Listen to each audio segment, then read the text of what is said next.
Assalamualaikum warahmatullahi wabarakatuh. Alhamdulillahirabbil alamin wa bihi nasta'in ala umuri dunya waddin. Wassalatu wassalamu ala asyrafil anbiya'i mursalin wa ala alihi wa ashabihi ajmain amma ba'd.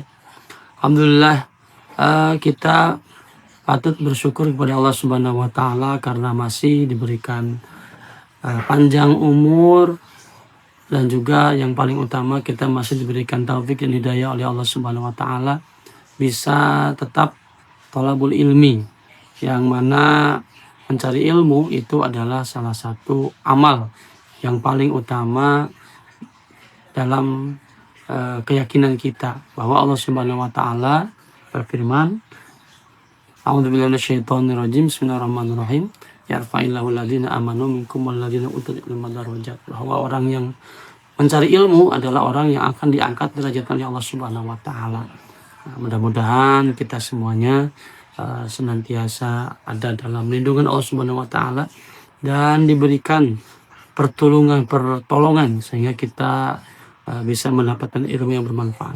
Tak lupa saya mengajak kepada hadirat sekalian untuk senantiasa membacakan salawat dan salam kepada Nabi Muhammad SAW, pada para keluarga dan sahabat, dan serta mudah-mudahan sampai kepada kita selaku umatnya. Sebelum kita mulai pada materi yang akan saya sampaikan pada kesempatan kali ini, yaitu materi tentang al-fa'il. Marilah kita terlebih dahulu menyampaikan doa untuk para mu'alif, para musonif, para ulama, ahli nahu. Mudah-mudahan beliau-beliau guru-guru kita di alam barzahnya senantiasa ditambah-tambah kemuliaan oleh Allah Subhanahu wa taala sebagai wujud terima kasih pada mereka yang sudah menjadi wasilah untuk kita mendapatkan ilmu dari Allah Subhanahu wa taala. Al-Fatihah. Alhamdulillahirabbil alamin arrahmanir rahim maliki yaumiddin. Iyyaka na'budu wa iyyaka nasta'in shiratal mustaqim shiratal ladzina an'amta 'alaihim. Amin. Baik, langsung saja materi al-fa'il. Yang akan saya sampaikan yang pertama adalah pengertian fa'il. Fa'il secara bahasa itu jika dikomparasikan pada dalam bahasa Indonesia, fa'il itu adalah pelaku, gampangnya, atau subjek. Tapi yang selanjutnya yang akan yang lebih komprehensif sesuai dengan definisi fa'il dalam ilmu nahwu, paling tidak fa'il itu adalah isim marfu, isim yang i'rabnya rafa, yang menunjukkan siapa yang melakukan pekerjaan dari fi'il. Sebagai contoh, lafaz ja'a zaidun, Zaid datang. Nah, yang menjadi contoh adalah Zaid. Zaid adalah pelaku dari kata ja'a yang artinya datang. Ja'a telah datang. Siapa yang datang? Zaid. Nah, kalau di literatur pesantren biasanya fa'il itu ada logat saha kalau di Cipasung, sopo kalau di Jawa. Nah, jadi yang menjadi contoh di sini adalah Pak Zaid. Zaid adalah fa'il. Fa'il adalah pelaku dari kata ja'a.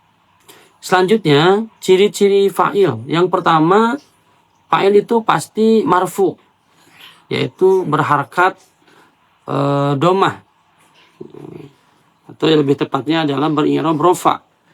Marfu itu ya, i'rabnya rofa, alamat rofanya bisa dengan domah sebagai i'rab asliyah, alamat i'rab asliyah, atau nanti dengan i'rab yang niyabah, yang sudah kita bahas di pertemuan yang sudah lalu dalam bab ma'rifati alamatil i'rab, yaitu mengetahui tanda-tanda i'rab.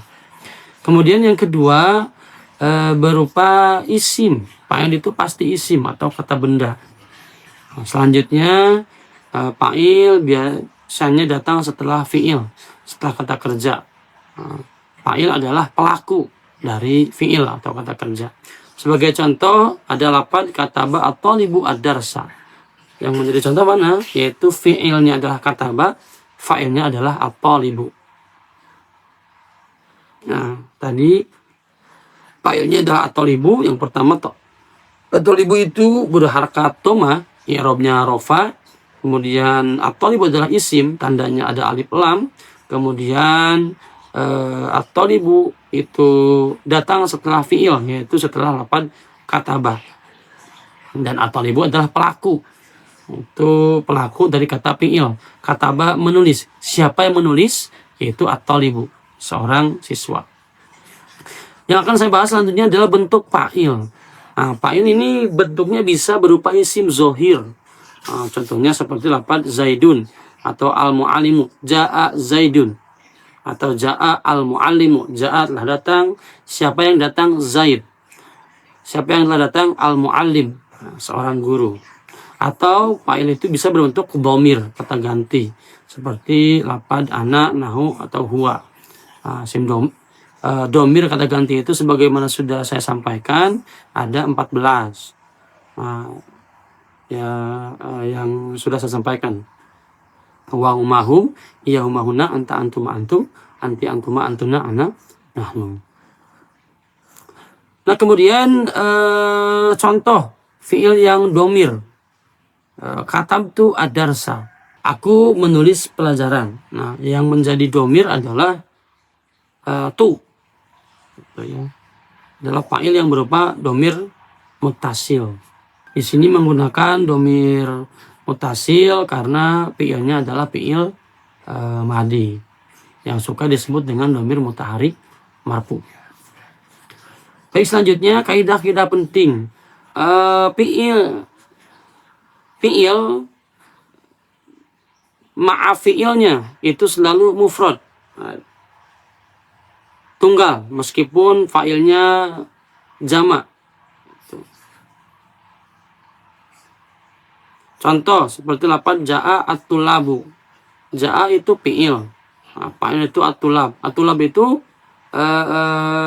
fa'ilnya, fi'ilnya tetap berbentuk mufrad, walaupun at-tulabu sebagai fa'ilnya itu berbentuk jamak. Jadi kaidah penting yang harus dipahami oleh sekalian bahwa si fi'il itu bentuknya tetap mufrad walaupun fa'ilnya jamak. Nah, kemudian ada latihan.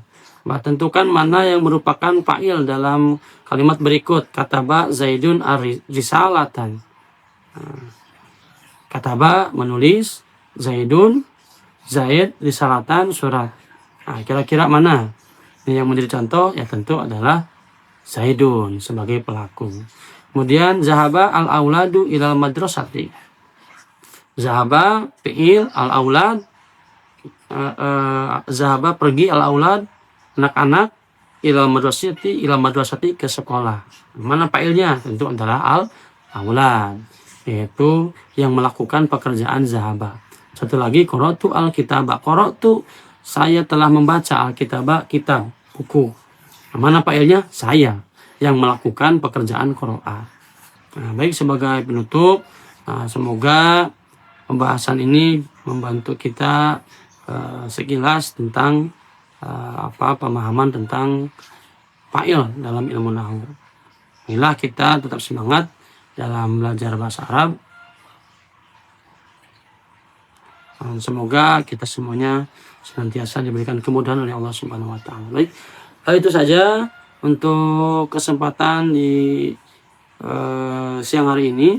Mudah-mudahan kita semuanya bisa berjumpa kembali dalam pertemuan yang akan datang. Semoga bermanfaat.